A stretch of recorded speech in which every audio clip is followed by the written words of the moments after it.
Okay, picture this with me for a second. It's early morning, maybe 5:47 a.m. You're standing in your kitchen, that sacred space where the day hasn't quite started yet. Steam is rising from your coffee like some kind of mystical smoke signal to the universe. You know that moment, right?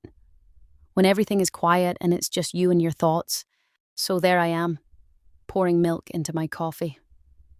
And if you've ever really watched this happen, really watched it, it's kind of mesmerizing. The white crashes into the black, creating these bronze swirls that just keep spinning and spinning. They won't stop moving like they're refusing to settle down. And that's when it hits me. Yesterday, someone said something that's been stuck in my head like a song you can't stop humming. "You pause too long when you speak," they said. And then, as if that wasn't enough, "You come across as preachy." Now, I want you to think about this for a second.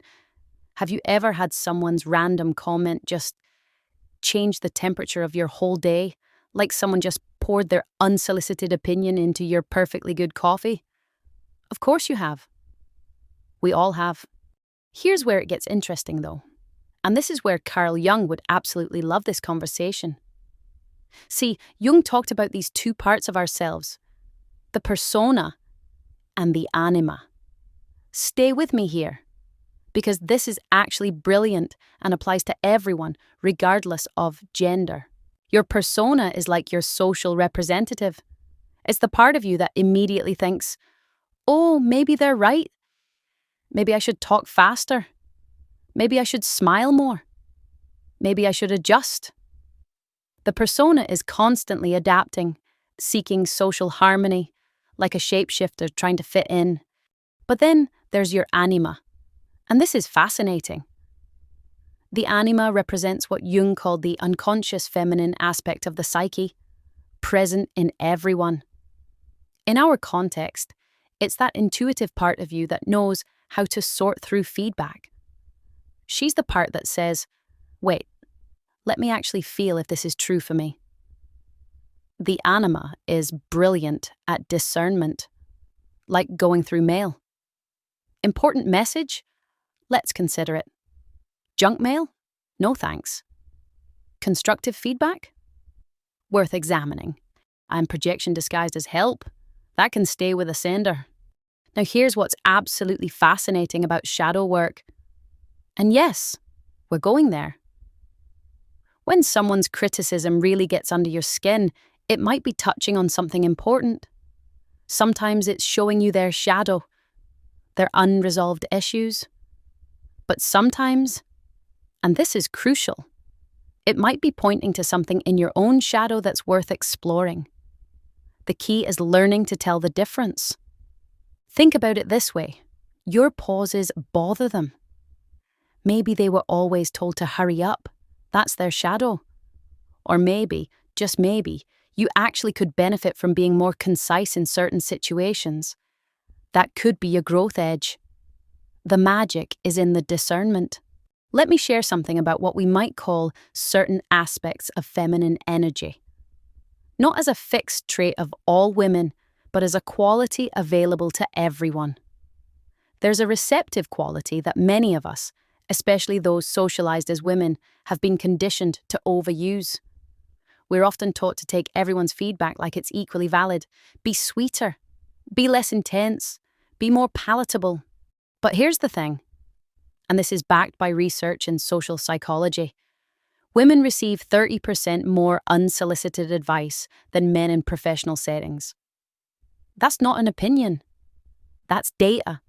So when we talk about being selective with feedback, we're talking about a real phenomenon that affects real people. Let me tell you about two mythological figures who embody the kind of discernment we're talking about. First, there's Medusa. Now, forget the monster story. In some interpretations, Medusa represents the power of boundaries. After trauma, she developed a defense mechanism. Anyone who approached with harmful intent faced consequences. That's not about being mean, it's about protection. It's the energy that says, I have standards for how people can approach me. And then there's Lilith. In certain traditions, Lilith represents autonomy. When faced with a situation that didn't honor her equality, she chose to leave rather than compromise her values. That's not about rejection. It's about alignment. It's knowing when something isn't right for you. But here's what I want to be really clear about. And this is important. Being discerning about feedback doesn't mean rejecting everything. It doesn't mean you never grow or change. In fact, the opposite is true. When you get good at filtering out the noise, the projections, the uninformed opinions, the bad faith criticism, you can actually hear the valuable feedback more clearly. I remember once, a mentor told me my presentations were confusing. It stung. But when I sat with it, when I let my body respond to it, I felt that expansion Jung talks about, that sense of, oh, this is true. I wasn't being attacked, I was being helped. That feedback led to massive improvement in my work. But I only heard it clearly because I'd already filtered out the noise from people who just didn't like my style. Here's how you can start to tell the difference. When you receive feedback, notice your body's response. Research in somatic psychology shows that our bodies often know truth before our minds do. Does your chest feel tight and contracted? That might be your system recognizing an attack. But do you feel a sense of opening even if it's uncomfortable? That might be truth knocking. For example, when that person said I paused too long when speaking, my shoulders went up to my ears. Classic defensive response.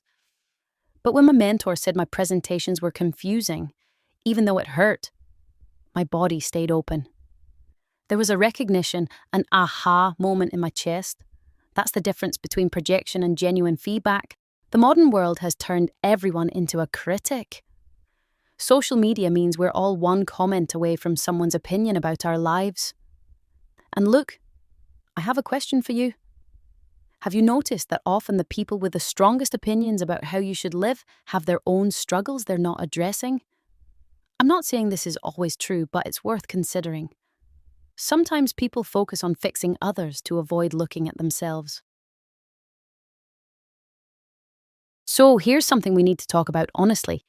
Criticism tends to stick around longer than compliments.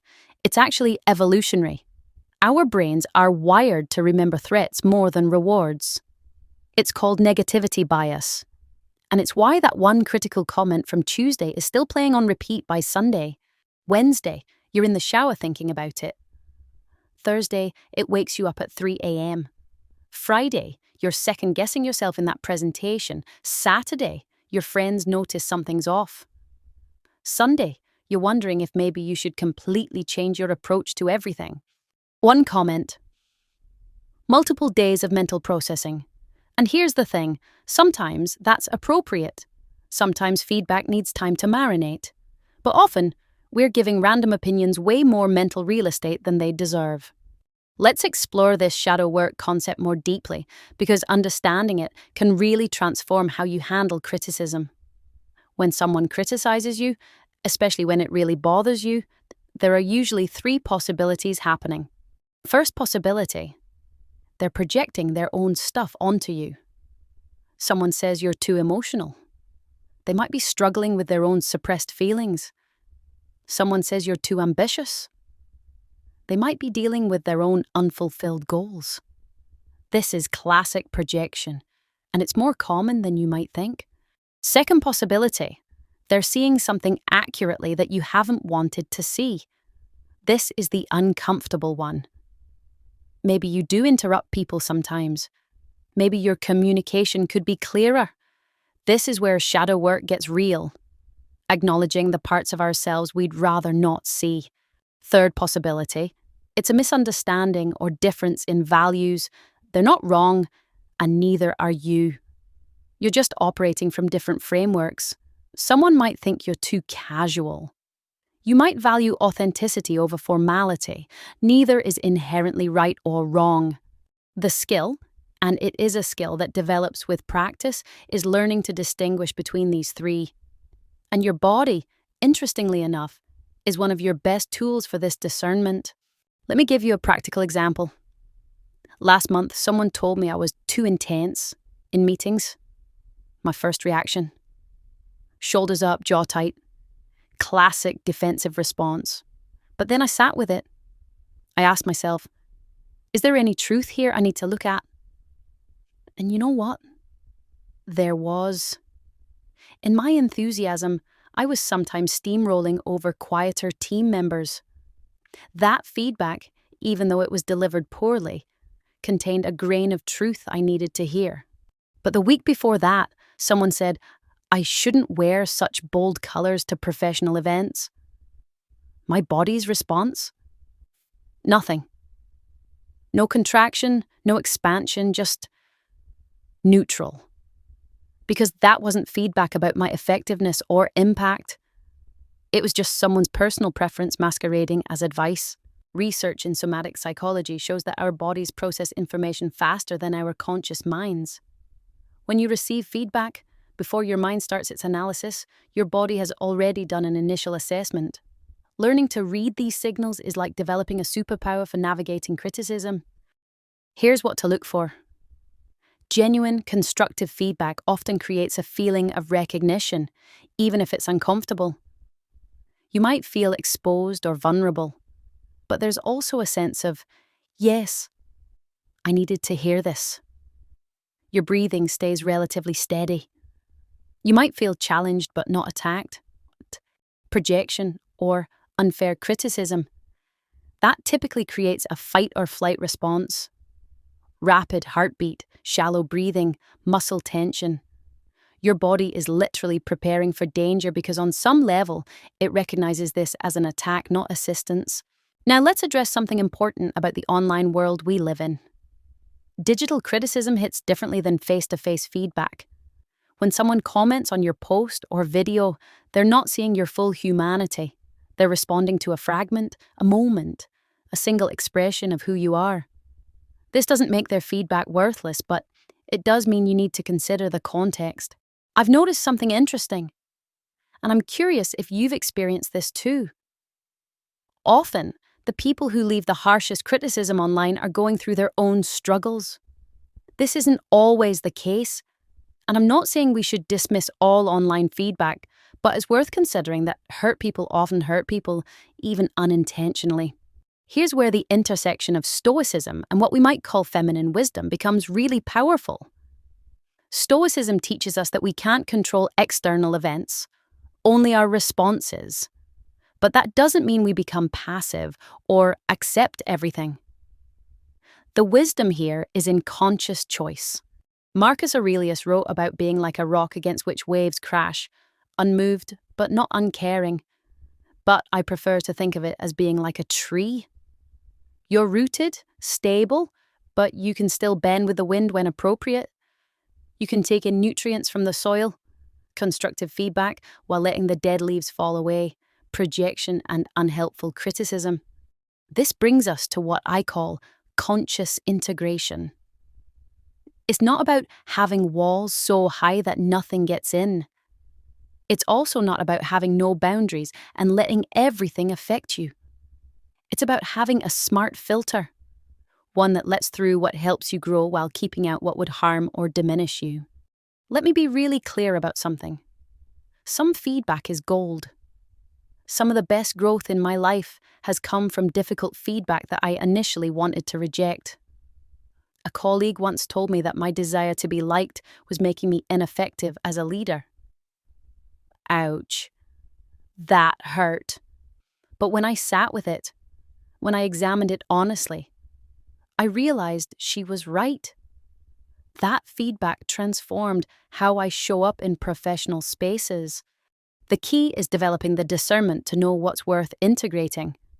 And this is where certain aspects of what we might call feminine energy, that intuitive, receptive quality available to all of us, becomes invaluable. It's not about gender. It's about accessing different ways of knowing.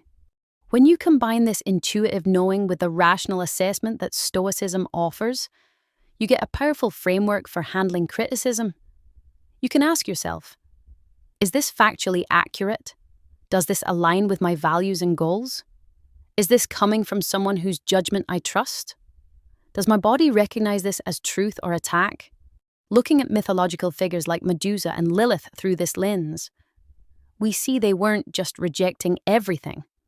Medusa's boundaries were about protection after trauma, a necessary response to harm. Lilith's departure was about maintaining her values when compromise would mean self-betrayal. These aren't stories about rejection, they're stories about discernment. So how do we actually build this discernment muscle? How do we create a personal framework for processing feedback so we're neither defensive walls nor open floodgates? I want to share a simple 3-step process that has helped me tremendously. Step 1. Pause. When you receive feedback, whether in person, in writing, or online, don't react immediately. Let it land. Give yourself space before you respond or integrate anything. Think of it like letting sediment settle in water before you decide whether you want to drink it. Step 2. Check in with your body. We've talked about this already, but it's worth repeating. Is your body contracting or expanding? Is your breath shallow or steady? Are you feeling defensive or receptive? Your body's first reaction is valuable data. Step 3. Make a conscious choice. Based on both your body's reaction and your rational assessment, decide what to do with the feedback. Will you integrate it, discard it, or put it on a shelf to revisit later? This choice is where your power lies. Here's an example from my own life. A while back, someone told me that my writing was too dense. My immediate reaction? Defensive. But when I paused and checked in, I realized there was truth there. I was packing too much into single paragraphs, making it harder for readers to follow. Integrating that feedback made my work more accessible without compromising depth. Contrast that with another situation where someone told me I shouldn't speak about certain topics because they were too controversial. My body's reaction was calm, steady, even a little amused. That wasn't constructive feedback, that was someone projecting their own discomfort. I thanked them for their input and kept speaking. And then there's the shelf option. Sometimes feedback isn't immediately clear. You don't feel a strong reaction either way. In those cases, I put it on a mental shelf and revisit it later, often after discussing it with trusted mentors or peers. Speaking of trusted sources, this is critical. Not all feedback is created equal, and the source matters enormously. I weigh feedback more heavily when it comes from people who have context, who share my values, and who have demonstrated wisdom or skill in the area they're commenting on. This is why I have what I call my council of advisors. These are people, sometimes only 2 or 3, whose feedback I actively seek out. They know me well enough to see my blind spots, but respect me enough to honor my autonomy. Everyone else, that's just background noise. Not because I think I'm above criticism, but because I know that letting in too many voices drowns out my own. Here's where Stoicism and feminine wisdom meet again. Stoicism reminds us to focus only on what we can control, our own thoughts, actions, and choices. Feminine wisdom adds the layer of intuitive discernment, knowing when to open and when to close, when to let something in, and when to keep it out. In this sense, Medusa's gaze becomes a metaphor for the ability to stop harmful feedback at the gate, turning it to stone before it enters your psyche. Lilith's departure becomes a metaphor for walking away from situations or feedback that would require you to abandon yourself. When you adopt this framework, you conserve an incredible amount of energy. Energy you can then invest in actual growth, rather than in defending yourself against every random opinion that comes your way. And here's the beautiful part. When you truly master discernment, criticism stops feeling like a personal attack. It becomes either useful information or irrelevant noise. Either way, you remain centered, clear, and in control. Every morning, same choice. Let the world flavor you, or choose your own blend. So here's what I want you to try. Tomorrow morning, when you pour your coffee, make it a little ritual for discernment. Before you stir in the milk or sugar, pause. Think of the feedback you've received recently. Ask yourself, which of these am I going to stir in? Which am I going to let sink to the bottom, untouched? Your coffee becomes a symbol. The spoon is your power to choose what becomes part of you. Not every opinion gets stirred in. And for those wondering, what about when the feedback comes from someone I love or deeply respect? The process is the same. Pause, feel, assess, then choose consciously. When it's someone you care about, you might stir more gently. You might give it more consideration. But you're still the one deciding what enters your system. The dark feminine isn't about rejecting everything or being untouchable. It's about being so rooted in yourself that you can weather storms without being uprooted. Criticism is like weather, sometimes stormy, sometimes calm. But you are the climate, the whole ecosystem. Weather changes. Climate endures. The women and men who have changed history didn't do it by being universally liked.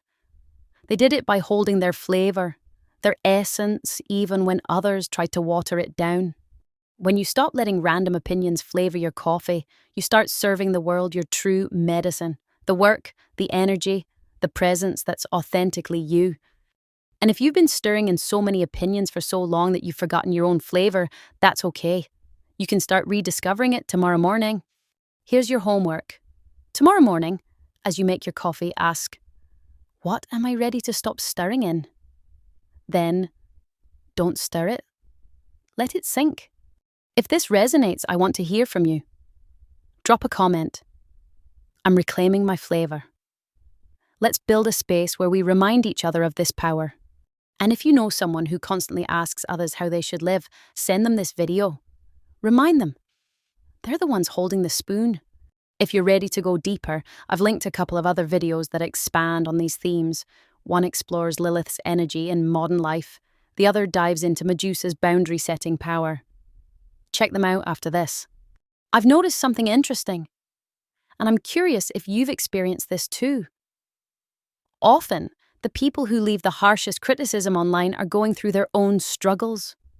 This isn't always the case, and I'm not saying we should dismiss all online feedback, but it's worth considering that hurt people often hurt people, even unintentionally. The spoon is in your hand, always was.